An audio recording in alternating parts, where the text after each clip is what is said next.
What's up, college football fans? It's your favorite armchair quarterback back at it again. And today we're talking about something that's been on everyone's minds: the College Football Playoff Selection Committee. Yeah, that bunch of folks who basically decide who gets the chance to fight for the national title. But are they doing it right? Is there a better way? Grab your popcorn, because things are about to get wild. Now, we all know that college football is like the NFL's crazy cousin who shows up at family reunions, drinks too much soda, and starts arguing about rankings. And when the season is on the line, and the stakes are higher than ever, the CFP committee gets to work, throwing out rankings and selections like they're preparing for a high-stakes fantasy football draft. But let's be real, it's not all sunshine and touchdowns. The origins of the selection committee.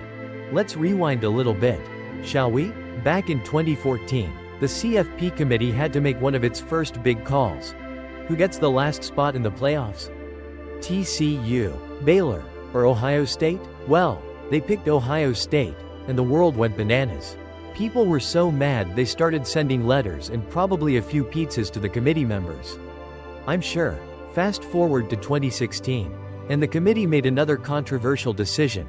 They picked Washington from the Pac-12 over Big Ten champions Penn State. Yikes. Dan Radakovich, Miami's athletic director, was actually on that committee when these decisions went down. But now, it's Radakovich's own team, Miami, who is sitting on the outside looking in. Despite being 10-2 and ranked number 12, Radakovich's Hurricanes have been left on the chopping block as the CFP selection committee gets ready to make its final picks. Imagine that, being in the room when these tough calls are made, and then having your own team left out. Ouch. And let's not sugarcoat this.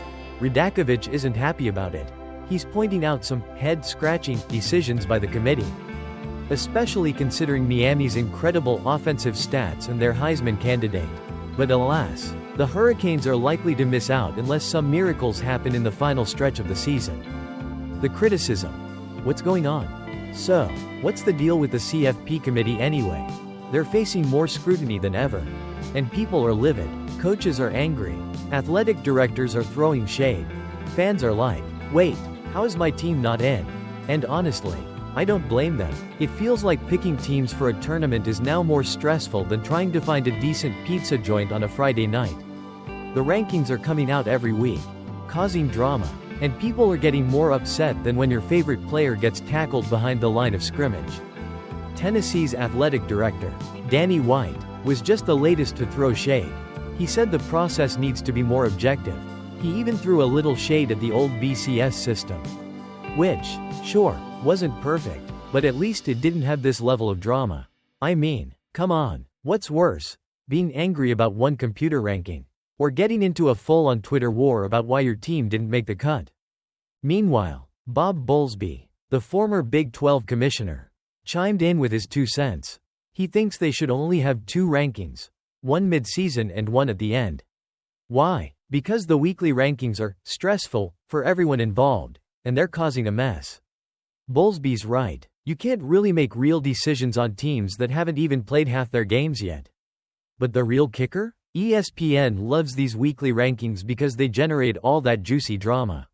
So don't expect them to be going anywhere. Ranking chaos and the locked-in teams.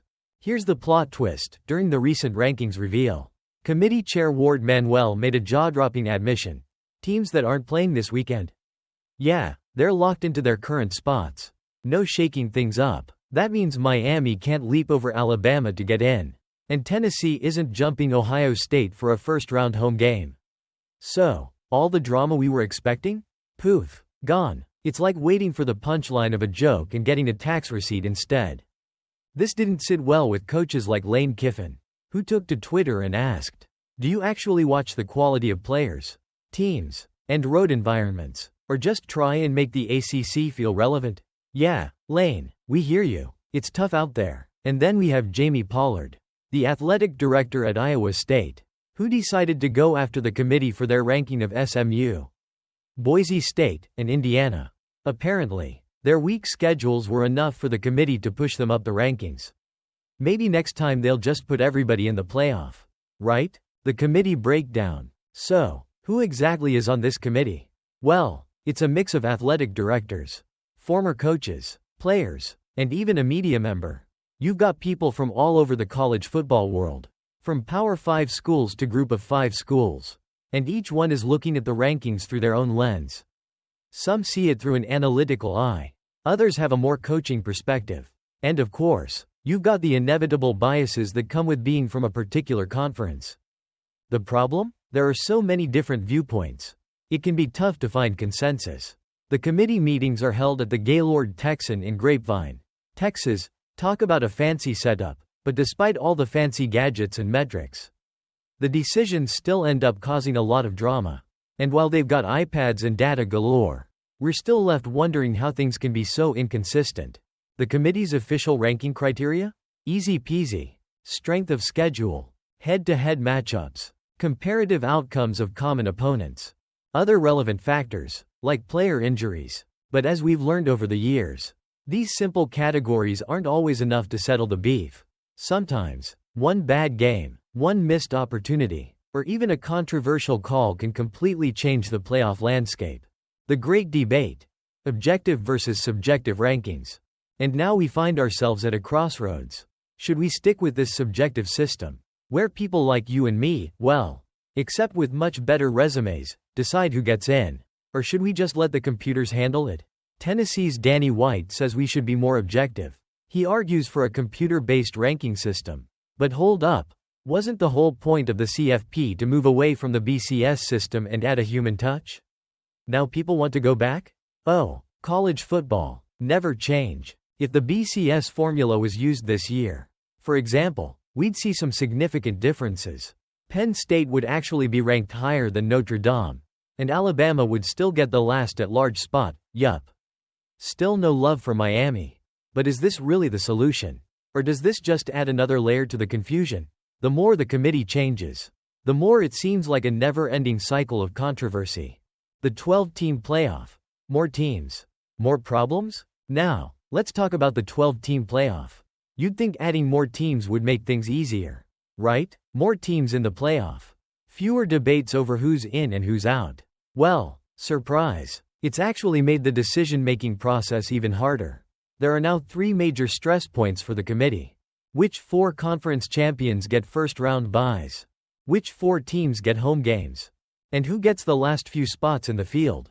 I mean, imagine trying to figure out whether SMU or Alabama should get in. Or deciding if a runner-up from the Big Ten or SEC should get to host a home game. It's like trying to pick a winner in a backyard football game when everyone's giving you their best sales pitch. Looking ahead, what needs to change? Is there a better way to do this? Honestly, it's tough to say. The current system has so many flaws. But the alternative may come with just as many headaches. Should we go back to a fully objective, computer-based ranking? Or should we keep the human element and just cross our fingers that people don't get too biased? Only time will tell. But one thing's for sure, this debate isn't going anywhere. And as long as there's football, there will always be someone complaining about how the playoff teams were chosen. Will the selection committee change in the future? Maybe, but no matter what happens, the controversies will continue, and we'll keep on watching. Well, that's all I've got for today. Thanks for tuning in and listening to my rant about the CFP selection process. Do me a solid, if you enjoyed this video, hit that like button, subscribe, and share this with all your football-loving friends. I'll be back soon with more updates. So keep it locked here.